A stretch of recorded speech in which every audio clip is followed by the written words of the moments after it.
Hello my dear students, I am Sukhdev Chaudhary, physics faculty team CLC. Students, lecture number आज अपना start हो रहा है 44 और जिसके अंदर जैसा कि अपनी पिछले लेक्चर पर बात हुई थी उसके अकॉर्डिंग आज अपन सर्कुलर मोशन का मॉड्यूल डिस्कस करने वाले हैं।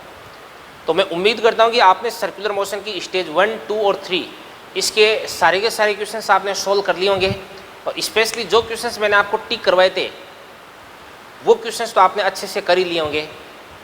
बहुत सारे क्वेश्चंस आपसे हो गए होंगे और कुछ क्वेश्चंस में आपकी दिक्कत होगी, तो चलो उस दिक्कत का आज अपन समाधान करते हैं, ठीक है ना। तो देखिएगा, अब मैं जब क्वेश्चन करता हूँ, देखो ध्यान से, मेरे सॉल्यूशन से आपको क्या फ़ायदा हो सकता है कि अगर मैं आपको पढ़ा रहा हूँ, मतलब मैंने आपको क्वेश्चन टिक करवाया, उस क्वेश्चन को आपने घर जा कर के ट्राई किया, ठीक है ना। मतलब घर पे ही हो, अभी घर जा कर के क्या जाना, कहाँ पे, घर पे बैठ कर के आपने उसको ट्राई किया अच्छे से, क्वेश्चन को आपने 1 बार 2 बार 3 बार किया, फिर भी आपसे सोल्व नहीं हुआ। पहली बार आपने ट्राई किया, आपने अलग तरीका लगाया, दूसरी बार आपने अलग तरीका लगाया, तीसरी बार आपने अलग तरीका लगाया, फिर भी आपका आंसर नहीं है। आपने अपने सारे के सारे जो तर्कस में तीर थे वो आपने काम में ले लिए, फिर भी आपसे क्वेश्चन अगर नहीं बना तो फिर उसके बाद में आप में एक एक्साइटेशन होना चाहिए, आप में एक मतलब क्या बोलते हैं उसको, एक इच्छा शक्ति होनी चाहिए कि यार जब सर इसको सोल्व करवाएंगे तो कौन से तरीके से इसको सोल्व करवाएंगे, मैं कहाँ पे, मेरी कमजोरी क्या है, मेरी वीकनेस क्या है, मैं कहाँ पे मात खा रहा हूँ, ये आपको मालूम होना चाहिए। और अगर जिस दिन ये कैलकुलेशन आप करने लग गए, आप अपनी अच्छाई, मतलब आपके जो पॉजिटिव पॉइंट्स हैं, आपके जो नेगेटिव पॉइंट्स हैं, आपके जो स्ट्रॉन्ग पॉइंट्स हैं, आपके जो वीक पॉइंट्स हैं, उनको अगर आप पहचानने लग गए, उस दिन ये मान लो कि आपकी जो सक्सेस है उसका ग्राफ है ऑब्वियसली राइज करेगा, भाई एक्सपोनेंशियली राइज करेगा, पक्की बात है। क्योंकि आपको आपकी जो ताकत है वो मालूम होनी चाहिए, आपको आपकी कमजोरी है वो मालूम होनी चाहिए।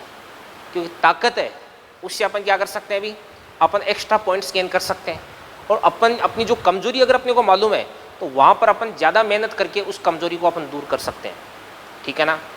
और जब तक अपन अंधी पढ़ाई करेंगे कि बस सर ने पढ़ा दिया, अपन ने पढ़ लिया, सर ने आज क्या समझाया, सर ने क्या बताया, कौन सी इंपॉर्टेंट बात बताई, कौन सा फॉर्मूला मेरे को याद करना है, इस पे किस किस टाइप के क्वेश्चंस बन सकते हैं, कौन कौन से क्वेश्चंस मेरे को सोल्व करने हैं, ठीक है ना। और कोई क्वेश्चन अगर सोल्व नहीं हो तो मेरे को क्या करना है। अगर इन चीज़ों की स्ट्रेटेजी आपके माइंड में नहीं है तो फिर आपको पढ़ाई से, कोई लेक्चर से आपको कोई बहुत ज़्यादा फ़ायदा होने वाला नहीं है भाई। तो प्लानिंग आपकी प्रॉपर होनी चाहिए यार, ठीक है ना। ज़िंदगी में कुछ पाने के लिए आपको प्लानिंग है वो तो एकदम बिल्कुल सिस्टमेटिक बनानी पड़ेगी। तो चलो करते हैं आज अपन लेक्चर की starting, question number 6 stage first का। स्टेज फर्स्ट मैंने हेडिंग डाल दी यहाँ पे, स्टेज फर्स्ट अपन सोल्व करते हैं। सबसे पहले क्वेश्चन नंबर 6 देखते हैं ध्यान से क्या कह रहा है। क्वेश्चन नंबर 6 कह रहा है कि 10 kg और 5 kg द्रव्यमान की दो वस्तुएं R और R त्रिज्या के सकेंद्रीय वृत्तों में समान आवर्तकाल से गति करें, इनके अभिकेंद्रीय त्वरण का अनुपात कितना हो देगा। अभी सबसे पहले अपन बात करते हैं अभिकेंद्रीय त्वरण। अभिकेंद्रीय त्वरण क्या होता है आपके पास, AC बराबर क्या होता है, एक तो होता है V²/R, एक क्या होता है आपके पास ω² R। आवर्तकाल की बात करें तो ओमेगा को अपन क्या लिख सकते हैं 2π/T, तो क्या बन जाएगा आपके पास 4π² इंटू क्या देगा आपके पास R। अब आपको क्वेश्चन में बोला जा रहा है कि आवर्तकाल क्या भी आपके पास समान है, द्रव्यमान की तो बात ही नहीं है, तो AC डायरेक्टली प्रोपोर्शनल क्या देगा आपके पास R। तो अगर आपको AC1 और AC2 इन दोनों की बात करनी है तो ये आपके पास है R/r, द्रव्यमान पे डिपेंड ही नहीं करेगा। क्वेश्चन नंबर 6 के बाद में क्वेश्चन नंबर अपन देखते हैं 7।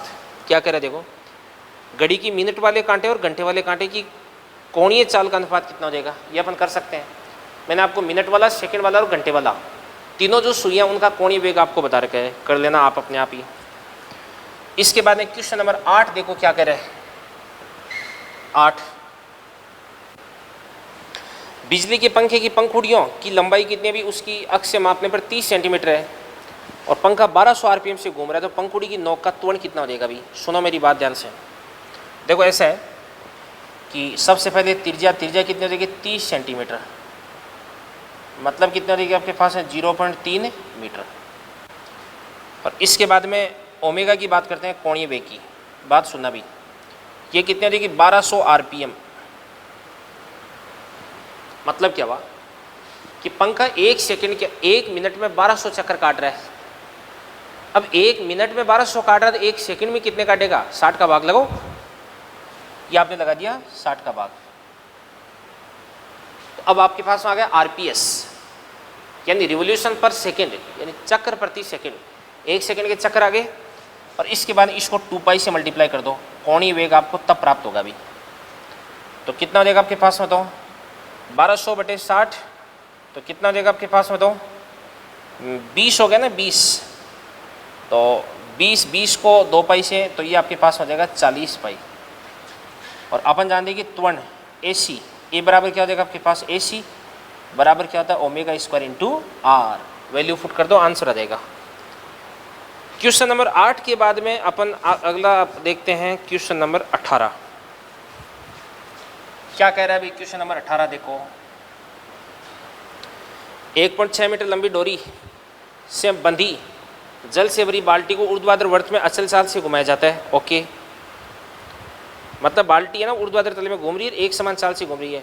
न्यूनतम वेग कितना होना चाहिए कि पथ के शीर्ष बिंदु पर बाल्टी से पानी नीचे ना गिरे। जी बराबर 10 लेना आपको। लो जी, कोई दिक्कत वाली बात नहीं है। देखो ध्यान से, वर्ताकार पथ में अपन बाल्टी को घुमा रहे हैं, तो यहाँ पे ये रस्सी होगी और इसके बाद में ये आपके पास इस प्रकार से यूँ, ये बाल्टी है, ये बाल्टी होगी। अब ये जो बाल्टी के अंदर जो पानी है, इस पानी पे नीचे की तरफ तो फोर्स लगता है कितना भी mg, और ऊपर की तरफ फोर्स कितना लगता है भी mv² बटे r। ऊपर की तरफ लगने वाला अपकेंद्रीय बल अगर mg को बैलेंस कर देगा तो इस स्थिति में पानी पे नेट फोर्स 0 हो जाएगा, पानी नीचे की तरफ नहीं गिरेगा। काट दोगे तो आपके पास v बराबर कितना हो जाएगा? अंडर का r इंटू जी। वैल्यू फुट कर देना, आंसर आ जाएगा। 18 के बाद में अगला अपन अगला क्वेश्चन लेते हैं, क्वेश्चन नंबर 19। क्या कह रहे हैं ध्यान से? एक कार 500 मीटर तेजी के बढ़ती पथ पर 30 मीटर पर सेकंड की चाल से चल रही है और इसकी चाल 2 मीटर पर सेकंड स्क्वायर से बढ़ रही है, तो कार का त्वरण कितना देगा? बहुत आसान है। सबसे पहले अपन निकालते हैं AC बराबर कितना देगा? v² बटे r। v कितना? 30 का स्क्वायर कितना देगा? 900 बटे r कितना देगा भी? 500। तो ये आपके पास 9 बटे 5 हो गया। और इसके बाद 80 बराबर कितना होता है? dv बटे dt। और इसकी चाल है वो 2 से बढ़ रही है, तो dv बटे dt कितना देगा आपके पास? 2। तो बेटा आपके पास AC आ गया, आपके पास 80 आ गया। अगर आपको निकालना है A, तो A बराबर क्या होता है? AC² प्लस 80² का रूट। इसके बाद एक क्वेश्चन नंबर अपन देखते हैं, कौन सा? 20वां। क्या करें? L लंबाई की लोलक के धागे को ऊर्ध्वाधर से 90 डिग्री के कोण पर ले जाकर छोड़ा जाता है। लोलक की माध्य स्थिति में तनाव को संतुलित करने के लिए धागे पर न्यूनतम प्राबल्य होगा। क्या कह रहे हैं? 90 डिग्री पर ले जाकर यहाँ अपन छोड़ दिया। ओके, तो देखते हैं अपन, ध्यान से देखना। देखो, तनाव को संतुलित करने के लिए देखिए ध्यान से, मतलब टेंशन कितना हो जाएगा ये पूछ रहा आपको।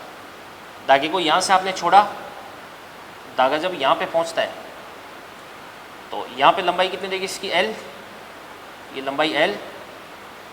यहाँ पे इसका U बराबर कितना देगा? 0। यहाँ पे अपन V निकालेंगे,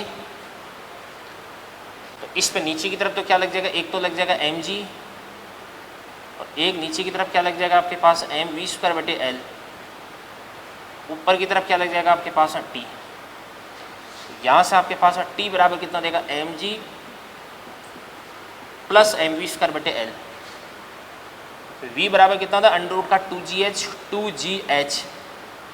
यहाँ से यहाँ पे आ रहा है तो h किसके बराबर हो जाएगा? L की बराबर। तो ये आपके पास है mg प्लस v² कितना हो जाएगा? 2gl।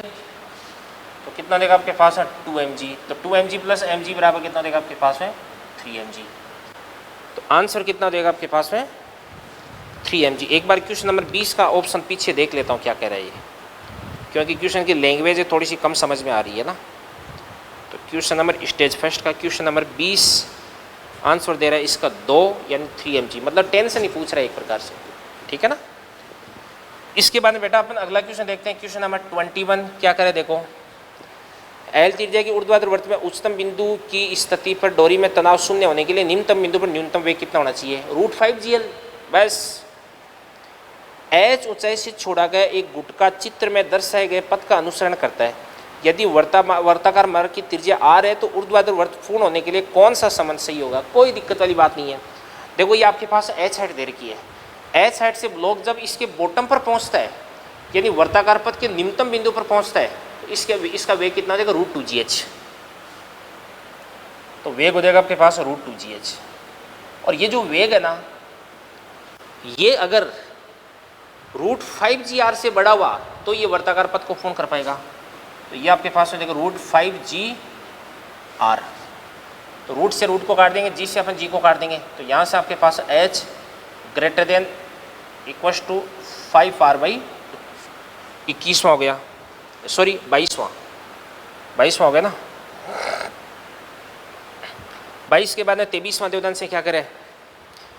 एक लड़ाकू विमान है, आर त्रिज्या के ऊर्ध्वाधर वृत्त में घूम रहा है, वृत्त के उच्चतम बिंदु पर इसका न्यूनतम वेग कितना हो जाएगा? अभी लड़ाकू विमान इस प्रकार से यूँ घूम रहा है, ये आपके पास है 23 हो गया। लड़ाकू विमान यूँ घूम रहा है तो उच्चतम बिंदु पर इसका वेग कितना हो जाएगा आपके पास? v। तो नीचे की तरफ mg लग रहा है और ऊपर की तरफ क्या लग रहा है? mv² बटे क्या दे रखा? r दे रखा ना, mv² बटे r। mg को और mv² बटे r को बराबर कर देना, आंसर आ जाएगा। 23 के बाद अगला क्वेश्चन आपके पास है 24। क्या कर रहे थे से? एम द्रव्यमान की कोई वस्तु चित्रानुसार आर त्रिज्या के वृत्त में एक समान चाल v से घूम रही है, a से b तक जाने पर वेग में परिवर्तन कितना हो जाएगा? एक समान चाल वेग से घूम रही है तो वेग में परिवर्तन का फॉर्मूला होता है, सदिश वाले चैप्टर में मैंने आपको पढ़ा रखा, डेल्टा v बराबर कितना था? 2v sin θ/2। और a से b तक जाएंगे तो थीटा कितना हो जाएगा? 90। तो 90/2 कितना होता है? 45 यानी 2v 1/√2। तो ये आपके पास हो जाएगा √2 इंटू वी। ये आपका आंसर आ गया। और बेटा स्टेज फर्स्ट है वो आपकी फिनिश हो गई। तो ये क्वेश्चन थे। इनके अलावा भी अगर आपकी कोई डाउट है तो आप इंस्टीट्यूट में भेजना, आपको प्रॉपर सॉल्यूशन मिलेगा। तो चलिए बच्चों, इसके बाद में अपन देखते हैं स्टेज सेकंड की क्वेश्चन है वो देखते हैं। देखिएगा, स्टेज फर्स्ट अपनी फिनिश हो गई, तो अगली है स्टेज सेकंड। कौन कौन से क्वेश्चन टिक करवाए थे? सबसे पहले मैंने क्वेश्चन टिक करवाया था 9th। एक पहियों को इसके अक्ष के परिध एक समान कोणीय त्वरण यानी एल्फा से घुमाया जाता है। प्रारंभ में कोणीय वेग कितना है? 0। प्रथम 1 सेकंड में कितना θ1 कोण, अगले 1 सेकंड में कितना θ2 कोण। तो θ2 बटे θ1 आपको पता करना है। तो बात सुना भी, क्वेश्चन नंबर है कौन सा भाई? 9th। तो आपके पास में से ओमेगा नॉट बराबर कितना हो जाएगा? 0। अपन जानते हैं θn बराबर क्या हो जाएगा आपके पास? ओमेगा नॉट प्लस कितना हो जाएगा? α/2 इंटू 2n-1। ये गति का चौथा समीकरण है। पहले सेकंड में कितना हो जाएगा? θ1, ये 0 हो गया। तो α/2 n की वैल्यू कितनी पुट कर देंगे? 1। तो 2 - 1 कितना हो जाएगा आपके पास? 1 हो जाएगा। इसके बाद है θ2 बराबर कितना हो जाएगा आपके पास? α/2 n की जगह 2 पुट कर देंगे, 2 × 2 कितना हो जाएगा? 4। 4 - 1 कितना हो जाएगा आपके पास? 3 हो गया। तो आपको θ2 बटे θ1 पता करना है। तो 3:1 आ गया ना। क्वेश्चन नंबर आप देखो, इसके बाद है 10। एक समतल सड़क पर 36 किलोमीटर प्रति घंटा की चाल से गतिशील एक मोटरसाइकिल सवार एक बिंदु पर पहुंचकर मोड़ काटता है, ठीक है ना, जहां की सड़क की वक्रता त्रिज्या कितनी भी 20 मीटर है। गुरुत्वीय त्वरण का मान कितना हो जाएगा आपके पास में? 10 मीटर पर सेकंड स्क्वायर। फिसलने से बचने के लिए ऊर्ध्वाधर से उसका झुकाव कोण किस कोण से अधिक नहीं होना चाहिए? तो क्वेश्चन नंबर 10 की अपन बात करते हैं, ध्यान से देखना। देखो इसमें आपको मैं एक इंपॉर्टेंट बात बता रहा हूँ, ध्यान से देखना। देखो अपन खुद क्या करते हैं, जैसे साइकिल चलाते हैं या मोटरसाइकिल चलाते हैं तो अपने को खुद को ऐसी प्रैक्टिस होती है, उसका कारण अपने को पता नहीं होता होगा, बट कोई अनपढ़ आदमी जिसने कभी फिजिक्स का पी भी नहीं पढ़ा, वो आदमी भी अगर जैसे साइकिल चलाता है तो जैसे घुमावाती है तो वो अंदर की तरफ थोड़ा सा अपनी साइकिल को झुका लेता है। अब उससे क्या होता है, ध्यान से देखना। देखो जैसे मान के चलिएगा इसने अपनी जो बाइक है इसको इस प्रकार से यूं ऊर्ध्वाधर से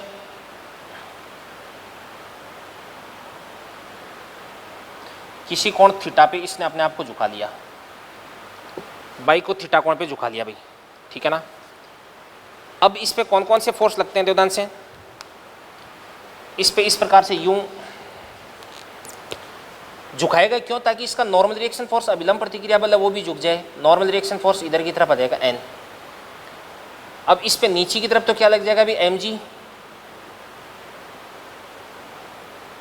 और इस पे बाहर की तरफ क्या लग जाएगा, अभी बाहर की तरफ लग जाएगा इस पे M V square upon R. तो ये जो एन है, इस एन के दो कंपोनेंट्स आ जाएंगे, एन का एक तो कंपोनेंट आ जाएगा इस प्रकार से ऊपर की तरफ, तो ऊपर की तरफ क्या देगा बताओ, ये वाला एंगल अगर थीटा, तो इसको भी अपन क्या बोल सकते हैं थीटा। तो ये तो आपके पास एन कोस थीटा, और एन का ये वाला कंपोनेंट कितना देगा आपके पास एन साइन थीटा। तो यहाँ पर आपके पास में एन साइन थीटा बराबर एन साइन थीटा वो किसके बराबर देगा बताओ, एम वी स्क्वायर बटे आर के बराबर। और यहाँ पर आपके पास एन कोस थीटा वो किसके बराबर देगा, एम जी के बराबर देगा। दोनों को डिवाइड कर देंगे तो क्या हो जाएगा आपके पास टेन थीटा, और टेन थीटा बराबर कितना होता है आपके पास वी स्क्वायर बटे आर जी। तो वी की वैल्यू आप पुट कर दो भाई, वी की वैल्यू आपको किलोमीटर प्रति घंटा में दे रखा है, तो इसको 5/18 से मल्टीप्लाई कर देंगे तो मीटर पर सेकंड में आ जाएगा भाई, ठीक है ना, ये चीज़ हो गई भाई। तो टेन थीटा आ जाएगा, यहाँ से अपन थीटा निकालेंगे, थीटा बराबर टेन इनवर्स की फॉर्म में आंसर आ जाएगा। इसके बाद में क्वेश्चन नंबर 10 के बाद में अगला क्वेश्चन अपन देखते हैं, क्वेश्चन नंबर 11। एक द्रव्यमान घर्षण रहित क्षैतिज सतह पर रखा गया है, ओके, एक डोरी से बांधा गया है। डोरी वाला क्वेश्चन अपन ने कर ना, वो टेबल का डायग्राम बनाया था मैंने, याद होगा आपको, टेबल पर पार्टिकल को क्यों घुमाया था, वही क्वेश्चन होगा ये। डोरी से बांधकर निश्चित केंद्र के विपरीत अक्सर कोणीय वेग ओमेगा नॉट से घुमाया जाता है। कोणीय वेग तथा डोरी की लंबाई दुगुनी करते हैं तो डोरी में तनाव का मान कितना हो जाएगा। सबसे पहले तनाव तो लिखते हैं अपन, आपको मालूम होगा क्वेश्चन नंबर 11 के अंदर वो अपन ने क्या टॉपिक पढ़ा था, देखो अंदर की तरफ तनाव कितना हो जाएगा टी, और बाहर की तरफ कितना हो जाएगा M omega square into L था, ठीक है ना। अब क्वेश्चन आपको ये कह रहा है कि कोणीय वेग को भी आपने दुगुना कर दिया, ठीक है ना, और लंबाई को भी आपने क्या कर दिया, दुगुना कर दिया। ये तो कह रहा है ना क्वेश्चन, कोणीय वेग तथा डोरी लंबाई दोनों का अगर अपन ने दुगुना कर दिया तो तनाव, देखो ये तो कितना देगा आपके पास 2, दुगुना कर दिया तो 2 का स्क्वायर, लंबाई को भी आपने दुगुना कर दिया तो 2। तो यहाँ पर आपके पास में जो टी डेस है वो जाएगा आपके पास में कितना 8 इंटू टी नॉट, खत्म कहानी। 11 के बाद में क्वेश्चन अपन ने देखा था कौन सा, 14 क्या कर रहे थे से 14। एक घड़ी की सेकंड की सुई कितनी भी 1 सेंटीमीटर लंबी है, इसकी नोक के वेग में परिवर्तन आपको पता करना है। तो अपन जानते हैं कि v बराबर क्या था, ओमेगा इंटू एल। ओमेगा बराबर कितना होता है आपके पास 2 पाई बटे टी इंटू कितना देगा एल, तो 2 पाई बटे टी। सेकंड वाली सुई का आवर्तकाल कितना था 60, और लंबाई कितनी देर की है बताओ 1 सेंटीमीटर, तो ये आपके पास 1 हो गया। तो कितना देगा आपके पास पाई बटे 30, और 15 सेकंड में आपको बताया कि सुई होती है वो यहाँ से कहाँ पे आ जाती है, यहाँ पे आ जाती है। तो एंगल कितना देगा 90, तो डेल्टा वी बराबर कितना होता है आपके पास 2v साइन थीटा बटे 2। तो v तो अपन पुट कर देंगे पाई बटे 30, थीटा कितना पुट कर देंगे 90, आंसर आ जाएगा भी। इसके बाद में आगे बढ़ते हैं अपन, क्वेश्चन नंबर 23 पे चलते हैं अपन। बीच में कोई क्वेश्चन मैंने टिक नहीं करवाया था। क्वेश्चन नंबर 23, देखो बेटा, एम द्रव्यमान का कण आर त्रिज्या के क्षैतिज वर्त में अभिकेंद्रीय बल -k/r² द्वारा घूम रहा है, तो इसकी कुल ऊर्जा ज्ञात करनी है। तो कुल ऊर्जा क्या होती है, गतिज ऊर्जा प्लस स्थितिज ऊर्जा। तो सबसे पहले अभिकेंद्रीय बल कितना हो जाएगा अभी k/r²। अब माइनस का चिन्ह तो ये बताता है कि डायरेक्शन अंदर की तरफ है, और अभिकेंद्रीय बल है वो किससे बैलेंस होता है, mv² से। तो r से अपन r को काट देंगे, तो यहाँ से आपके पास mv² बराबर कितना हो जाएगा k/r। तो यहाँ से आपके पास काइनेटिक एनर्जी बराबर कितनी होती है 1/2 इंटू mv²। तो कितना देगा आपके पास है k/2 इंटू r। ये तो आपके पास है काइनेटिक एनर्जी आ गई। इसके बाद में पोटेंशियल एनर्जी निकालनी है, तो u बराबर कितना होता है आपके पास है माइनस का f/dr, ठीक है ना। तो माइनस का f/dr कर देंगे, तो माइनस का तो माइनस हो गया, f कितना होता है आपके पास है माइनस का k/r²। तो माइनस माइनस क्या देगा प्लस का, k तो बाहर ले लो, ये आपके पास 1/r² dr, ठीक है ना। और कहाँ से, अनंत से लेकर के r तक, अनंत से लेकर के r तक, तो बराबर k का k 1/r²। इसका इंटीग्रेशन क्या होता है, माइनस का 1/r होता है, तो माइनस कितना हो जाएगा आपके पास 1/r। ये पोटेंशियल एनर्जी आ गई, और टोटल एनर्जी आपको निकालनी है तो काइनेटिक एनर्जी प्लस क्या जाएगी, पोटेंशियल एनर्जी। दोनों को जोड़ दोगे तो आपके पास में टोटल एनर्जी आ जाएगी भी। इसी प्रकार से क्वेश्चन नंबर 31 में अपन और देख लेते हैं। क्वेश्चन नंबर 31 क्या कह रहा है देवदान से, यदि कार के टायरों तथा सड़क के बीच में घर्षण गुणांक म्यू बराबर कितना 0.4, तो 30 मीटर त्रिज्या वाले मोड़ पर कार की अधिकतम चाल कितने देगी। v बराबर कितना होता है, अंडर का म्यू आर जी, याद होगा आपको। v मैक्स बराबर कितना होता है आपके पास, अंडर का म्यू आर इंटू जी। ये कब आया था अपना फॉर्मूला, जब सड़क में किसी प्रकार का बंकन नहीं था, ठीक है ना। अगर बंकन होता तो अंडर का mu r g into under का r g into ten theta कर देते फिर अपन, ठीक है ना। तो 31वां क्वेश्चन भी अपना हो गया फिनिश। तो यहाँ तक कोई नोट करना है नोट करो, फिर अपन आगे बढ़ते हैं भाई। एक इसके अंदर क्वेश्चन नंबर 16 है, वो भी मैंने आपको टिक करवाया था, तो ये भी अपन देख लेते हैं। चलो क्वेश्चन नंबर 16 क्या करा है, एम द्रव्यमान का एक कण आर त्रिज्या के पथ पर एक समान वर्ती गति कर रहा है, इसके संवेग का परिमाण, रेखीय संवेग का परिमाण कितना देगा P, तो कण पर कार्यरत त्रिज्यीय बल कितना देगा। तो अपन जानते हैं कि यहाँ पर आपके पास है P बराबर, 16वें क्वेश्चन की बात करें तो P बराबर कितना देगा आपके पास m इंटू वी, और इसके बाद में R त्रिज्या के वर्तीय पथ पर गति कर रहा है तो त्रिज्यीय बल, तो F बराबर कितना होता है आपके पास m v स्क्वायर बटे R, ठीक है ना। तो इसको अपन ऊपर भी m से, नीचे भी अपन m से मल्टीप्लाई कर देंगे, तो ऊपर क्या बन जाएगा आपके पास एम वी का होल स्क्वायर अपॉन क्या देगा एम आर। एम वी को अपन क्या बोलेंगे P, तो P स्क्वायर बटे क्या देगा आपके पास एम आर। देख लो कोई सा ऑप्शन मैच कर रहा है क्या, यस। इसके बाद में अगला क्वेश्चन अपन देखते हैं, देखो ध्यान से। क्वेश्चन नंबर 33,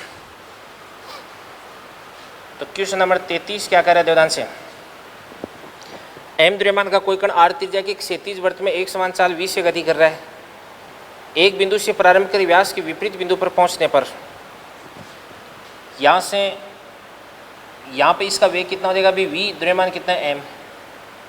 जब ये यहाँ पर पहुंचेगा तो द्रव्यमान m, वेग कितना देगा आपके पास में v। तो गतिज ऊर्जा में तो कोई परिवर्तन होगा नहीं, संवेग में परिवर्तन कितना देगा, यहाँ पे संवेग कितना देगा आपके पास mv, यहाँ पे संवेग कितना देगा आपके पास माइनस mv। तो संवेग में परिवर्तन कितना देगा आपके पास है 2mv हो जाएगा। क्वेश्चन नंबर 33 था ये। इसके बाद में अपन देखते हैं क्वेश्चन नंबर कौन सा भाई, 36 में क्या कह रहे हैं देवदान से। 36 में कह रहा है कि एक समतल सड़क पर 4.9 मीटर पर सेकंड की चाल से गतिमान साइकिल सवार 4 मीटर त्रिज्या के तीक्ष्ण वर्ताकार मोड़ पर घूम सकता है, साइकिल के टायरों तथा सड़क के बीच घर्षण गुणांक कितना देगा। लो जी, v देकर r देकर म्यू आपको पूछा जा रहा है, तो क्या करते हैं ध्यान से देखना। देखो अपन ऐसे देखते हैं कि बाहर की तरफ कितना लगता है अभी एम वी स्क्वायर बटे आर, अंदर की तरफ क्या लगता है अभी फ्रिक्शन, नीचे की तरफ क्या लगता है एम जी, ऊपर की तरफ क्या लगता है अभी एन। तो एन तो किसके बराबर देगा एम जी के, और एफ बराबर कितना देगा आपके पास म्यू एन यानी म्यू एम जी, और यहाँ पर आपको म्यू एम जी को बराबर करना है किसके एम वी स्क्वायर बटे आर के। एम से अपन एम को काट देंगे तो म्यू बराबर कितना देगा आपके पास वी स्क्वायर बटे आर जी। वैल्यू फुट कर देना, आंसर आ जाएगा 36। 36 के बाद में अगला क्वेश्चन अपना कौन सा 42, 42 क्या कह रहे हैं देखो ध्यान से। 42 तो अपन कर लेंगे भाई, ये तो कौन सा हो जाएगा, ये तो हो जाएगा वही टेबल पर सिक्का रखते हैं और वो फिसलने लगता है। तो अंदर की तरफ फोर्स कितना देगा आपके पास म्यू एन जी, और बाहर की तरफ फोर्स कितना देगा आपके पास m omega square into are. तो यहाँ पे म्यू कांस्टेंट होगा, एम कांस्टेंट होगा, जी कांस्टेंट होगा। एम कांस्टेंट होगा तो आपके पास r directly proportional to 1 upon omega square. Question में बोला जा रहा है कि ओमेगा को आपने कितना कर दिया अभी 3 गुना तो 3 का स्क्वायर कितना हो जाएगा 9, तो आर कितना हो जाएगा 1/9। पहले आर कितना था 9 था, तो 9 का 1/9 कितना हो जाएगा 1 सेंटीमीटर हो जाएगा। ये क्वेश्चन नंबर 42 आपका फिनिश हो गया अभी। क्वेश्चन नंबर 48 क्या कह रहा है अभी, सर्कस का स्टंटमैन आर त्रिज्या के मोटरसाइकिल घुमाकर उच्चतम बिंदु पर वेग, उच्चतम बिंदु पर नीचे एम जी लगा दो और ऊपर की तरफ एम वी स्क्वायर बटा आर लगा दो और दोनों को बराबर कर दो, आंसर आ जाएगा। इसके बाद में क्वेश्चन नंबर आपका है कौन सा 54, 54। बड़ा शानदार क्वेश्चन है, क्वेश्चन नंबर 54, ये मैं आपको अच्छे से समझाता हूँ, देखो क्या करे। एक चिकने ऊर्ध्वाधर वर्त के शीर्ष बिंदु पर विराम अवस्था में रखा एक कण थोड़ा सा विस्थापित किया जाता है एच पर। यह वर्त को शीर्ष बिंदु से एच दूरी नीचे पहुंचकर छोड़ देता है, वर्ताकार पथ को छोड़ देता है। अभी क्या हुआ देखो ध्यान से,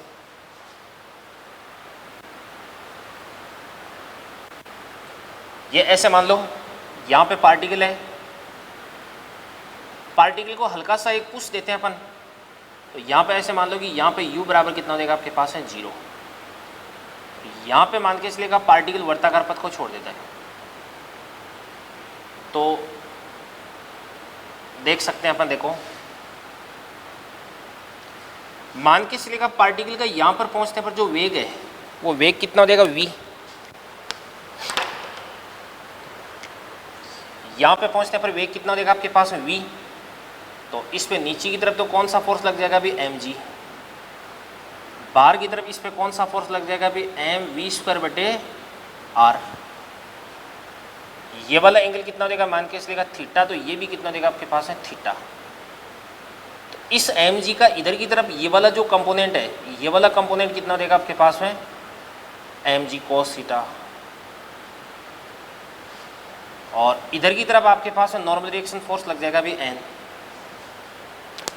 तो यहाँ पे अपन क्या लिख सकते हैं देखिएगा बेटा, बाहर की तरफ कितना लग रहा है n प्लस कितना देगा mv² बटे r, और अंदर की तरफ क्या लग रहा है आपके पास mg cos थीटा। और कभी भी किसी भी सतह को छोड़ने का मतलब होता है कि नॉर्मल रिएक्शन फोर्स को आपको जीरो करना है। भी सतह को छोड़ रहा है इसका मतलब अभिलंब प्रतिक्रिया बल को आपको क्या करना है जीरो। तो अभिलंब प्रतिक्रिया बल को n को अपन क्या कर देंगे जीरो कर देंगे। तो जैसे अपन n को जीरो कर देंगे तो वैसे आपके पास में क्या बन जाएगा ध्यान से, v² बराबर क्या हो जाएगा आपके पास rg cos थीटा। ये v² बराबर rg cos थीटा गया। अब सुनना ध्यान से देखना, देखो अपन बात करते हैं v² की बात करते हैं, तो मतलब ये कितना आपके पास r, तो ये कितना देगा आपके पास r cos थीटा। तो यहाँ से लेकर के यहाँ तक की जो हाइट है इसको अपन क्या बोल सकते हैं h बोल सकते हैं। यहाँ से लेकर के यहाँ तक अपन यांत्रिक ऊर्जा संरक्षण का नियम लगाते हैं। यहाँ पे काइनेटिक एनर्जी कितनी देगी जीरो, पोटेंशियल एनर्जी कितनी देगी आपके पास mg h, और h बराबर कितना देगा r minus r cos theta. तो r into 1 minus cos theta बराबर, यहाँ पे इसका वेग कितना देगा आपके पास में v, तो गतिज ऊर्जा कितने देगी 1/2 mv², स्थितिज ऊर्जा कितने देगी 0, क्योंकि इसको अपन h बराबर 0 ले रहे हैं भी। तो यहाँ से m से अपन क्या करेंगे m को काट देंगे, तो यहाँ से आपके पास में v² बराबर कितना देगा आपके पास में 2 rg into 1 minus cos theta, और यहाँ से v² को अपन क्या लिख सकते हैं भी rg into cos theta. rg से गया rg, तो ये आपके पास में क्या बन जाएगा 2 माइनस क्या देगा आपके पास में 2 cos थीटा बराबर cos थीटा, माइनस का 2 cos थीटा की तरफ जाकर के 3 cos थीटा, तो 3 cos थीटा बराबर 2, तो यहाँ से आपके पास cos थीटा बराबर कितना देगा आपके पास में 2/3 आ गया। कितना आ गया 2/3। और यहाँ पर अपन ने h ही तो पूछा जा रहा है ना, तो h बराबर कितना होता है r into 1 minus cos theta.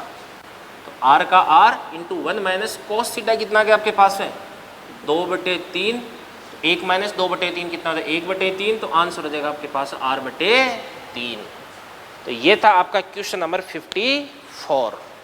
तो इसको आप अच्छे से नोट करें, बहुत शानदार क्वेश्चन था ये, ठीक है ना। इसके बाद में अपन आगे बढ़ते हैं। चलिए बच्चों, अगला क्वेश्चन मैंने आपको टिक करवाया था, क्वेश्चन नंबर 59। स्टेज सेकंड का क्वेश्चन नंबर 59 क्या करे देखते हैं। चलो, यदि चित्रानुसार यदि पिंड 5 मीटर की ऊंचाई से गिरकर एक वर्तीय लूप पूर्ण करता है तब इस लूप की त्रिज्या कितनी हो जाएगी। तो h ऊंचाई गिरेगा, तो h ऊंचाई गिरेगा तो इसका वेग कितना देगा u बराबर अंडर का 2gh। तो 2g अपन कितना ले लेते हैं 10 ले लेते हैं, और h कितना देगा आपके पास है 5, ठीक है ना, बराबर अंडर का कितना देगा आपके पास है 5gr, 5g कितना देगा 10, और r कितना देगा आपके पास है r ले लो तो यहाँ पे 10 × 5 10 × 5 काट दो, तो सोल्व करने पर r बराबर कितना देगा 2। बड़ा ही आसान क्वेश्चन था ये तो। 59 के बाद में अपन आगे बढ़ते हैं क्वेश्चन नंबर 64। तो 64 क्या कह रहा है देखो ध्यान से। क्वेश्चन नंबर 64, चित्रानुसार एक सरल लोलक को बिंदु ए से छोड़ा जाता है। m द्रव्यमान l लंबाई, लोलक का द्रव्यमान लोलक की लंबाई को प्रदर्शित करता है। तो बिंदु b पर गतिज ऊर्जा में वृद्धि कितनी हो जाएगी? भाई गतिज ऊर्जा में वृद्धि स्थितिज ऊर्जा में कमी के बराबर होगी। जितनी स्थितिज ऊर्जा में कमी होगी ना, उतनी गतिज ऊर्जा में वृद्धि हो जाएगी। तो यहाँ पर ये आपके पास ए हो गया, ये ऊर्ध्वाधर, ये वाला कोण कितना हो जाएगा आपके पास में? इसको अपन बोल सकते हैं 30। यहाँ पर पहुँच गया, पहले यहाँ पे था, अब यहाँ पे आ गया, तो कितनी ऊंचाई नीचे आ गया? h नीचे आ गया। तो ये कितना देगा आपके पास l, तो इसको अपन क्या बोल सकते हैं अभी? l cos 30 हो गया ना, तो h बराबर कितना देगा? l cos 30। cos 30 कितना होता है आपके पास? √3/2। तो काइनेटिक एनर्जी में वृद्धि बराबर क्या देगी आपके पास? स्थितिज ऊर्जा में कमी बराबर कितना देगा? mgh। तो mgh कितना देगा आपके पास? √3l/। ये बात हो गई भी। क्वेश्चन नंबर 64 होगा ये। क्वेश्चन नंबर 69 में आपको बता देता हूं, जो कि इस स्टेज का लास्ट क्वेश्चन होगा। 69 क्या कह रहा है देखो। 80 सेंटीमीटर लंबे धागे के एक सिरे पर एक पत्थर बांधा गया और उसे किसी एक समान चाल के साथ किसी क्षैतिज वृत्त में घुमाया जाता है। पत्थर 25 सेकंड में 14 चक्कर काटता है। तो पत्थर के त्वरण का परिमाण और उसकी दिशा क्या हो जाएगी? बात सुनना भाई, ये पत्थर है ना, इस प्रकार से यूं चक्कर काट रहा है, तो सीधी सी बात है, एक समान चाल से गति कर रहा है, तो इसका त्वरण किधर की तरफ हो जाएगा? केंद्र की तरफ। और त्वरण क्या हो जाएगा आपके पास? AC हो जाएगा। और अपन जानते हैं AC बराबर कितना होता है आपके पास? ω² × r होता है। अब बात सुनना भाई, 25 सेकंड में कितने चक्कर काट रहा है? 14 चक्कर। तो 14 चक्कर का टाइम कितना हो जाएगा आपके पास? 25 सेकंड। तो एक चक्कर का टाइम कितना हो जाएगा आपके पास? 25/14। कि एक चक्कर का टाइम, अगर एक चक्कर का टाइम कितना होता है? t होता है। और ओमेगा बराबर कितना होता है आपके पास? 2π/t। तो यहाँ पर ध्यान से देखना, देखो t की जगह अपन कितना पुट कर देंगे? 25/14 पुट कर देंगे, ठीक है ना। तो ओमेगा दे, अगर ओमेगा की वैल्यू यहाँ पे पुट कर देंगे, r बराबर कितना दे रखा है आपको? 80 सेंटीमीटर दे रखा है। तो यहाँ से अपन AC निकाल देंगे और डायरेक्शन हो जाएगी केंद्र के अंदर की तरफ, केंद्र की ओर हो जाएगी। किधर की तरफ हो जाएगी? केंद्र की ओर। तो ये थी अपनी स्टेज सेकंड। इसके बाद में अब अपन जस्ट स्टार्ट करने वाले स्टेज थर्ड। तो स्टेज सेकंड तक का काम अपन ने फिनिश कर दिया बेटा, ठीक है ना। तो अब अपन स्टेज थर्ड वो डिस्कस करते हैं। देखो स्टेज थर्ड में मैंने आपको बताए थे कि बहुत अच्छे अच्छे क्वेश्चंस हैं, तो करते हैं अपन। देखो स्टेज थर्ड, ये मैंने हेडिंग डाल दी, कौन कौन से क्वेश्चंस हैं। उम्मीद करता हूँ आपने सब क्वेश्चन से कम ट्राई तो किए होंगे। कौन कौन से क्वेश्चन थे ध्यान से देखना। देखो क्वेश्चन नंबर 4 भी मैंने आपको टिक करवाया था, है ना, 4 करवाया था, 4 भी था। चलो क्वेश्चन नंबर 4 से देखते हैं अपन सबसे पहले। और भी कोई क्वेश्चन था क्या? ना, 4 था, 4। क्वेश्चन नंबर 4 देखते हैं सबसे पहले क्या करे, ध्यान से अच्छे से पढ़ते हैं। राष्ट्रीय राजमार्ग पर सड़क के मोड़ की त्रिज्या कितनी है? r है। ओके जी। सड़क की चौड़ाई कितनी है अभी? सड़क की चौड़ाई कितनी है अभी? b। इस पर v वेग से कार को सुरक्षित गुजरने के लिए सड़क के बाहरी किनारे को आंतरिक किनारे से h ऊपर उठाया जाता है। तो h का मान कितना देगा अभी? सड़क की चौड़ाई मतलब ये बात होगी ना, सड़क की चौड़ाई कितनी देर की आपको? b। और ये h हो गया, ये आपके पास है थीटा हो गया।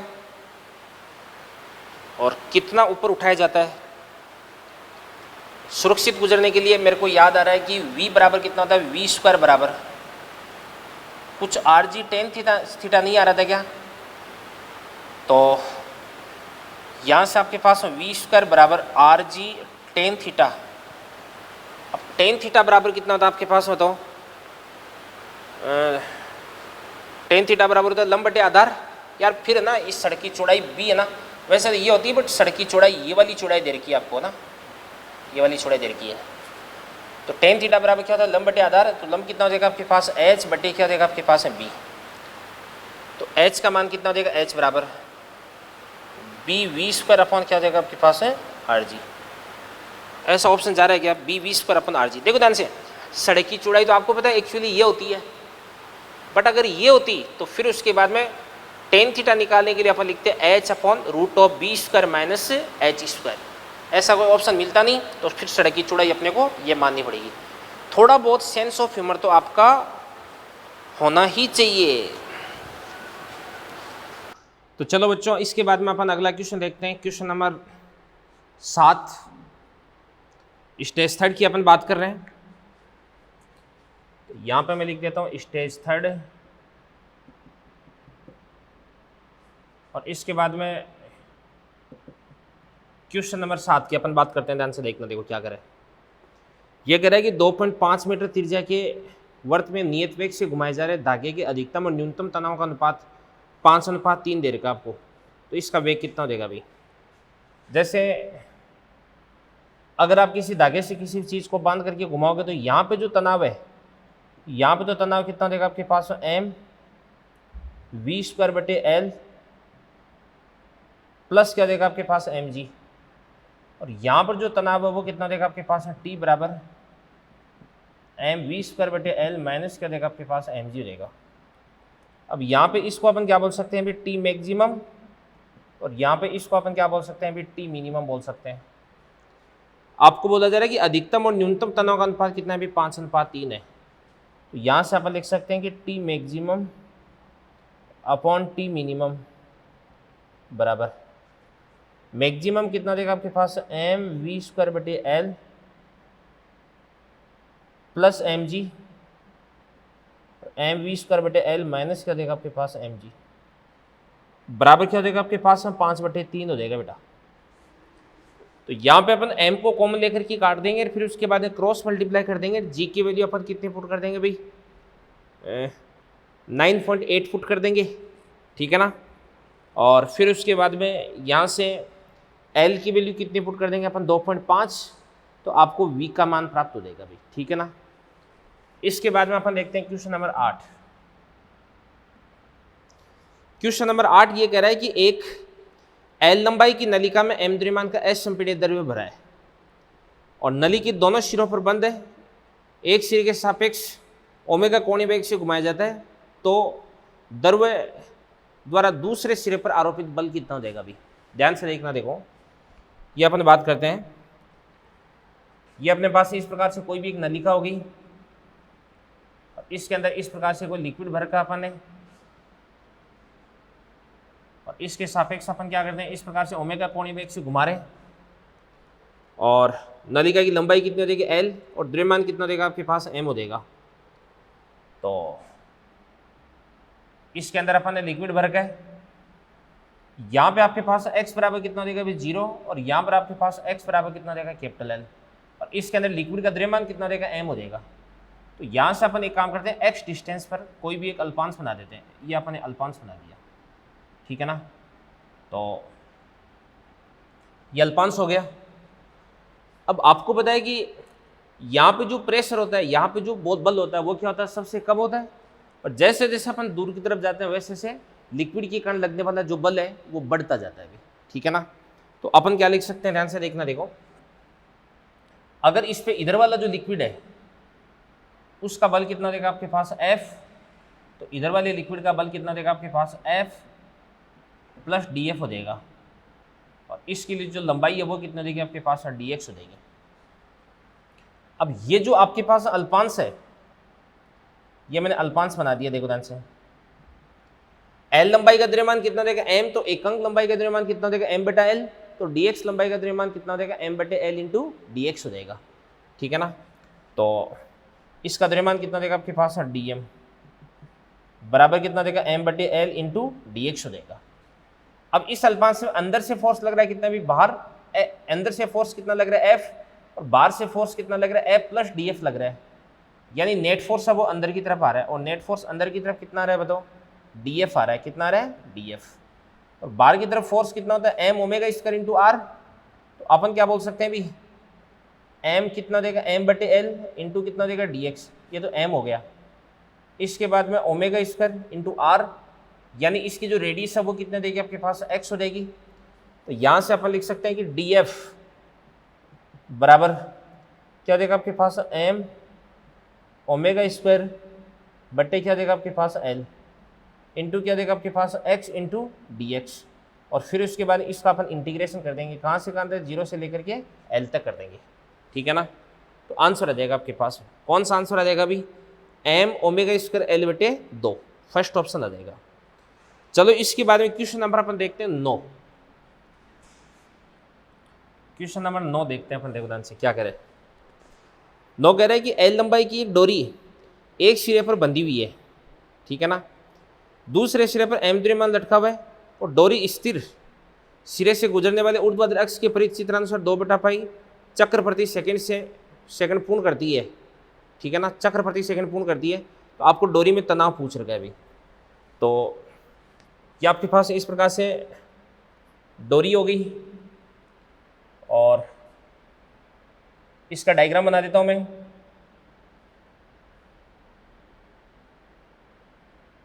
यहां पर जो रस्सी, इस रस्सी की लंबाई कितनी देगी, एल, ये वाला एंगल कितना देगा आपके पास है, थीटा। और इसके बाद में यहां पर अगर अपन बात करते हैं तो इस पे नीचे की तरफ फोर्स कितना लग जाएगा अभी, नीचे की तरफ फोर्स कितना लग जाएगा, एम जी। इधर की तरफ क्या लग जाएगा आपके पास है, टी। तो टी का ये वाला कंपोनेंट कितना देगा आपके पास है, टी कॉस थीटा। और टी का ये वाला कंपोनेंट कितना देगा आपके पास है, टी साइन थीटा। तो बाहर की तरफ कितना देगा आपके पास, m omega square into r हो गया। तो यहां से अपन लिख सकते हैं, क्या लिख सकते हैं, तो से टी साइन थीटा बराबर क्या देगा आपके पास, m omega square into r. और इसी प्रकार से टी कॉस थीटा बराबर कितना देगा आपके पास, एम जी देगा। अब यहाँ पर अपने को क्या करना है, अभी आंसर फाइंड आउट करना है। तो कैसे आंसर फाइंड आउट कर सकते हैं, ध्यान से, आपको चक्र प्रति सेकंड यानी 2/पाई दे रखा है। तो आवर्ती अपन यहाँ से निकाल सकते हैं, एन बराबर कितना देगा आपके पास, 2/पाई, ये चक्र प्रति सेकंड है, ठीक है ना। और इसको यदि अपन 2 से मल्टीप्लाई कर देंगे तो पाई से पाई काट देंगे तो एन बराबर कितना देगा आपके पास है, 4 हो जाएगा। कितना देगा, 4। और फिर उसके बाद यहाँ से अपन ओमेगा कैलकुलेट कर देते हैं। तो ओमेगा बराबर कितना होता है आपके पास, 2 इंटू एन। तो यहाँ से कितना बन जाएगा आपके पास में, ध्यान से, ओमेगा बराबर कितना देगा, 2 इंटू एन, ठीक है। सॉरी, ये तो आपके पास ओमेगा ही आ गया यार, ये तो आपके पास ओमेगा ही आ चुका है, ओमेगा आ गया ये तो ओमेगा बराबर कितना देगा आपके पास में, 4 आ जाएगा। तो ओमेगा की वैल्यू अगर इसके अंदर अपन 4 पुट कर देंगे तो यहाँ से टी, इसके बाद अपन बात करते हैं कि इसकी साइन थीटा की बात करते हैं। तो साइन थीटा अपन निकालते हैं तो क्या बन जाएगा, साइन थीटा बराबर, या चलो एक काम करते हैं, साइन थीटा को अपन एक बार साइन थीटा रहने देते हैं, क्योंकि यहाँ पे आर इसको अपन रिप्लेस कर देंगे। एम ओमेगा स्क्वायर को अपन क्या बोल सकते हैं, ओमेगा स्क्वायर को 4 का स्क्वायर कितना देगा आपके पास है, 16। और इसके बाद यहाँ पर आपके पास है जो आर है, अब इस आर और एल के अंदर अपन संबंध निकाल देंगे। तो ये तो क्या देगा, लंब, और ये आपके पास है कर्ण हो जाएगा। तो यहाँ से अपन लिख सकते हैं कि साइन थीटा बराबर क्या होता है, लंब बटे कर्ण। तो लंब कितना देगा आपके पास, आर, और कर्ण कितना देगा आपके पास, एल हो जाएगा। तो यहाँ से आर को अपन क्या लिख सकते हैं, एल साइन थीटा लिख सकते हैं। क्या लिख सकते हैं, एल साइन थीटा। अब यहाँ से साइन थीटा से अपन साइन थीटा को काट देंगे तो टी बराबर कितना देगा आपके पास है, 16 ml आ जाएगा। अभी ये आपका क्वेश्चन नंबर 9 हो गया। चलो इसके बाद में अगला क्वेश्चन अपन देखते हैं, क्वेश्चन नंबर 10। तो एक बार इन सारी की सारी चीज़ों को आप नोट कर सकते हैं, ठीक है ना।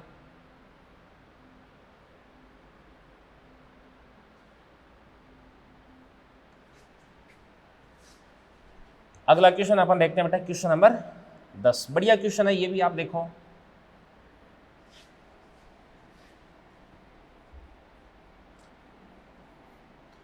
क्वेश्चन मैं सोल्व करवा रहा हूँ, कोई भी नई बात नहीं आ रही है, ऐसी कोई भी बात नहीं कि मैंने आपको कभी बताई नहीं। क्वेश्चन नंबर 10 कह रहा है कि एक ऊर्ध्वाधर तल में 1 किलोग्राम द्रव्यमान के पत्थर को अवितान्य व हल्की डोरी जिसकी लंबाई कितनी है, L बराबर 10/3 से बांध कर वर्ती मार्ग में घुमाया जा रहा है। डोरी की अधिकतम तनाव न्यूनतम तनाव का अनुपात कितना भी 4 है, ठीक है ना, और जी का मान कितना भी 10 है, तो पत्थर की वर्त के उच्चतम बिंदु पर चाल कितनी हो जाएगी। तो बात सुना भी, अधिकतम तनाव, क्वेश्चन नंबर आपका 10। तो अपन बात करते हैं टी मैक्स अपॉन क्या देगा आपके पास है, टी मिनिमम। टी मैक्सिमम बराबर कितना देगा आपके पास, एम यू स्क्वायर बटे एल प्लस का एम जी, और टी मिनिमम कितना देगा आपके पास, एम यू स्क्वायर बटे एल माइनस क्या देगा आपके पास है 5 एम जी, बराबर कितना देगा आपके पास है 4/1 हो जाएगा।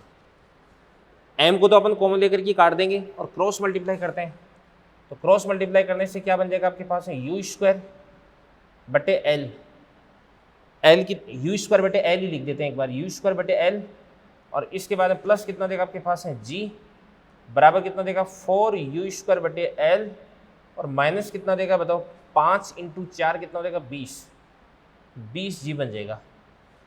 इसके बाद इसको इधर की तरफ ले जाएंगे तो यू स्क्वायर बटे एल माइनस कर देंगे तो कितना देगा आपके पास 3 यू स्क्वायर बटे एल बराबर क्या बन जाएगा आपके पास में, बताओ 20 जी प्लस जी 21 जी बन जाएगा, 21 जी।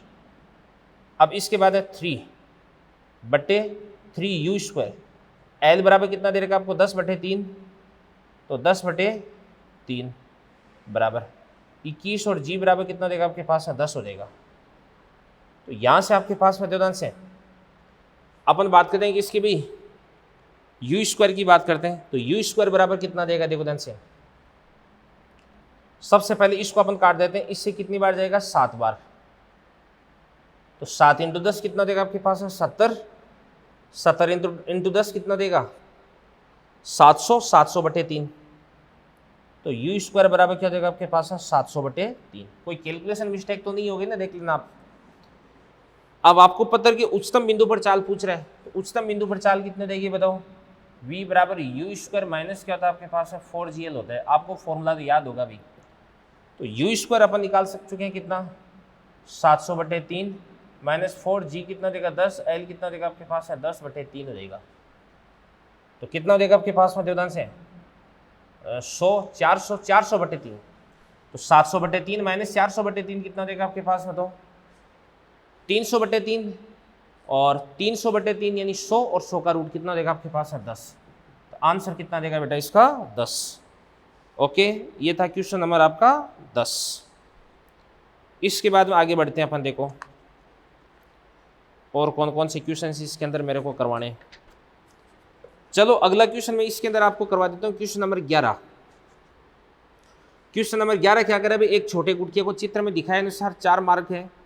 यहाँ पे आप देख सकते हैं कि 4 अलग अलग रास्ते हैं, उनके अनुदिश अपन क्या करते हैं, किसी भी गुटके को प्रक्षेपित करते हैं, ठीक है ना। तो आपको क्या पूछा जा रहा है अभी, सभी स्थितियों में मार्ग में प्रवेश करते समय गुटके का वेग समान है, तो किस स्थिति में मार्ग के उच्चतम बिंदु पर अभिलंब प्रतिक्रिया बल का मान क्या देगा, अधिकतम हो जाएगा, ठीक है ना। तो आपको क्या करना है भाई, ये बताना है कि जो नॉर्मल रिएक्शन फोर्स है वो किस स्थिति में आपको मैक्सिमम प्राप्त हो रही है, ठीक है ना। देखना ध्यान से देखो, अगर अपन बात करते हैं टॉप मोस्ट पॉइंट की, तो ये इस प्रकार से पथ यूं होकर के यूं बन रहा है। यहाँ पे बात करते हैं, यहाँ पे नीचे की तरफ क्या देगा आपके पास एम जी, और वर्ताकार पथ के बाहर की तरफ क्या देगा आपके पास नॉर्मल रिएक्शन फोर्स, और बाहर की तरफ भी क्या देगा आपके पास एम वी स्क्वायर बटे आर। तो यहाँ से आपके पास एन प्लस क्या देगा आपके पास एम वी स्क्वायर बटे आर बराबर क्या देगा आपके पास एम जी। तो यहाँ से एन बराबर कितना देगा एम जी माइनस क्या देगा आपके पास एम वी स्क्वायर बटे आर। अब आपको नॉर्मल रिएक्शन फोर्स अब अधिकतम चाहिए, अधिकतम। तो एन अधिकतम कब होगा, जब ये माइनस होने वाली जो टर्म है वो न्यूनतम हो, और ये न्यूनतम कब हो सकती है, जब आपके पास में, अच्छा आपको क्या पूछा जा रहा है भाई, आर अधिकतम पूछा जा रहा है, ठीक है ना। तो आर अधिकतम मतलब नॉर्मल रिएक्शन फोर्स है वो आपको अधिकतम चाहिए, तो नीचे की तरफ एम जी लग जाएगा। नॉर्मल रिएक्शन फोर्स बाहर की तरफ नहीं लगेगा यार, अंदर की तरफ लगेगा, ठीक है ना, क्योंकि यहाँ पे अंदर की तरफ ये टच कर रहा है, तो ये एन हो गया। तो इसको अपन क्या लिख सकते हैं, देखो ध्यान से, ये बन जाएगा आपके पास एम जी प्लस एन बराबर कितना देगा आपके पास एम वी स्क्वायर बटे आर। तो एन बराबर कितना देगा आपके पास एम वी स्क्वायर बटे आर माइनस एम जी हो गया। तो एन आपको अधिकतम चाहिए तो आर क्या होना चाहिए, न्यूनतम होना चाहिए। और आर न्यूनतम कब होगा, जब इसका ऊपर वाला जो टॉप मोस्ट पॉइंट है वो ज़्यादा शार्प होगा, ज़्यादा तीखा होगा। तो अपन देख सकते हैं कि फर्स्ट पार्ट है उसके अंदर घुमाव अचानक से बन जाता है, मतलब अचानक से तेज घुमाव बनता है इसके अंदर। तो इसके लिए आर की वैल्यू क्या हो जाएगी, कम। इस कारण से इसमें नॉर्मल रिएक्शन फोर्स आपको क्या मिल जाएगा, ज़्यादा मिल जाएगा। इसी श्रृंखला में क्वेश्चन नंबर 12 अपन डिस्कस करते हैं। क्या कह रहे हैं देवदान से, सरलोलक को नियत आयाम यानी भिन्न मंदन के दोलन कर रहे हैं। जब गोलक अविस्थापन इसके अधिकतमान से कम है तो इस स्थिति में त्वरण की दिशा आपको बतानी है। बात सुनना भी, यहाँ पर कोई पेंडुलम है, अब यहाँ पे तो अधिकतम विस्थापन है और यहाँ पे इसका वेग अधिकतम हो जाएगा, और जैसे मान के चलेगा ये चरम स्थिति होगी। अपन किसी इस स्थिति की बात करते हैं या कोई सामान्य स्थिति होगी भी ये स्थिति, तो ऑब्वियसली इसका अपने को क्या करना है भी, त्वरण फाइंड आउट करना है। तो त्वरण अपन कैसे निकाल सकते हैं देवदान से, देखो कौन कौन से त्वरण इसके पास में आ जाएंगे ये मैं आपको बताना चाह रहा हूँ। यहाँ पे देखो सबसे पहली बात तो ये कि ये यहाँ पे वर्ताकार गति कर रहा है, और अगर ये वर्ताकार गति कर रहा है तो इसके पास में एक अभिकेंद्रित त्वरण होगा, और आपको मालूम है कि अभिकेंद्रित त्वरण इसकी डायरेक्शन किधर की तरफ होती है, केंद्र की तरफ होती है। तो एक तो त्वरण इधर की तरफ हो गया, ठीक है ना, और एक इस पे त्वरण किधर की तरफ हो जाएगा भी, इधर की तरफ हो जाएगा। ये स्पर्शरेखीय त्वरण हो गया भी, स्पर्शरेखीय त्वरण, ये स्पर्शरेखीय त्वरण हो गया। इसको अपन क्या बोलेंगे, AC, और इसको अपन क्या बोलते हैं, AT बोलते हैं। यहाँ पे स्पर्शरेखीय त्वरण की बात मैं क्यों कर रहा हूँ, क्योंकि जैसे ही ये जो पिंड है वो ऊपर से नीचे की तरफ आ रहा है, चरम स्थिति से माध्य स्थिति की तरफ आ रहा है, तो इसकी चाल बढ़ रही है, और इसकी चाल को कौन बढ़ा रहा है, इसकी चाल को बढ़ा रहा है स्पर्शरेखीय त्वरण। तो इस स्थिति में इन दोनों का जो रिजल्टेंट है वो कुछ इधर की तरफ आ जाएगा, इधर की तरफ। तो ये आपके पास में क्या देगा भी, A वेक्टर हो जाएगा। तो देखो A वेक्टर इस ऐसा किस में दिख रहा है, ये आपको दिख रहा है ऑप्शन नंबर 3 के अंदर, ठीक है ना, ये बात होगी। अब अगर आपको यहाँ पे पूछा जाए, यहाँ पे तो यहाँ पे तो आपको पता है कि इसका वेग कितना हो जाएगा भी, 0। चरम स्थिति पर वेग कितना हो जाएगा भी, 0। तो अभिकेंद्रित त्वरण तो होगा नहीं, केवल और केवल इस पे स्पर्शरेखीय त्वरण हो जाएगा, इधर की तरफ, इधर की तरफ हो जाएगा। और अगर अपन माध्य स्थिति पे बात करें तो माध्य स्थिति पे ध्यान से देखना, देखो इसके पास में त्वरण है वो किधर की तरफ हो जाएगा, केवल और केवल इधर की तरफ हो जाएगा, केंद्र की तरफ हो जाएगा, ठीक है ना। और ये वाला कौन सा त्वरण हो जाएगा भी, AC हो जाएगा। क्या हो जाएगा, AC। तो बातें बड़ी इंपॉर्टेंट है। देखो मैं आपको बताता हूँ, देखो कोई भी पार्टिकल अगर वर्ताकार पथ में गति कर रहा है, ठीक है ना, तो इस स्थिति में केंद्र के अनुदिश अभिकेंद्रित त्वरण लगता है। अब यहाँ पर तो इसका वेग 0 है, इस कारण से अभिकेंद्रित त्वरण कितना देगा, 0। तो केवल और केवल स्पर्शरेखीय त्वरण लगेगा भी, और ये जो स्पर्शरेखीय त्वरण है ना, ये इसकी चाल को बढ़ाता है भी। तो जैसे पार्टिकल माध्य स्थिति तक आता है तो इसकी चाल बढ़ जाती है, और जैसे पार्टिकल कहाँ पर पहुँचता है भी, माध्य स्थिति पर पहुँचता है। तो माध्य स्थिति पर पहुँचता है तो इस स्थिति में इस पे जो फोर्स है mg फोर्स किधर की तरफ लगता है, इधर की तरफ लगता है mg। तो इस mg का कोई भी कंपोनेंट है वो इधर की तरफ नहीं आ रहा, इधर की तरफ नहीं आ रहा, और mg का कोई भी कंपोनेंट है वो क्षैतिज दिशा में नहीं आ रहा। तो अपन यहाँ पे क्या बोल सकते हैं अभी कि इसका जो स्पर्शरेखीय त्वरण है वो कितना हो जाएगा, 0 हो जाएगा। तो ध्यान से देखना, देखो एक इंपॉर्टेंट बात बन जाती है कि कोई भी सरल लोलक या कोई भी पेंडुलम मान के इसलिए अगर दोलन कर रहा है तो आपको बताना है कि चरम स्थिति पर कौन सा त्वरण होगा, चरम स्थिति पर केवल और केवल स्पर्शरेखीय त्वरण होगा, माध्य स्थिति पर केवल और केवल कौन सा, अभिकेंद्रित त्वरण होगा, ठीक है ना। और फिर उसके बाद में अपन बात करते हैं कि जब ये बीच में कहीं पर होता है, ठीक है ना, तो बीच में कहीं पे होता है तो दोनों त्वरण होते हैं, और इन दोनों का जो रिजल्टेंट है ना वही आपको नेट एक्सलेरेशन की डायरेक्शन बताता है। तो ये थी आपकी सर्कुलर मोशन की डाउट्स। मैंने आपको मैक्सिमम जो वास्तव में डाउट्स बन सकती थी वो मैंने आपको सोल्व करवा दी है, और उम्मीद करता हूँ कि आपके सबके अच्छे से सर्कुलर मोशन समझ में भी आया होगा, ठीक है ना। तो सर्कुलर मोशन के अंदर मैंने आपको जो भी कंसेप्ट्स बताए उन कंसेप्ट्स को आप अच्छे से लर्न करें, और उसके बाद में अगले लेक्चर पर बच्चों अपन स्टार्ट करने जा रहे हैं एक नया इंपॉर्टेंट टॉपिक जिसका नाम है सेंटर ऑफ मास, ठीक है ना, यानी द्रव्यमान के अंदर। तो द्रव्यमान के अंदर अगले पे स्टार्ट करेंगे। सर्कुलर मोशन में फिर भी अगर आपकी कोई डाउट रह जाती है तो उस डाउट को आप इंस्टीट्यूट के अंदर फॉरवर्ड कर देना, इंस्टीट्यूट उसका आपको जवाब दे देगा भी, ठीक है। Thank you very much, all the best.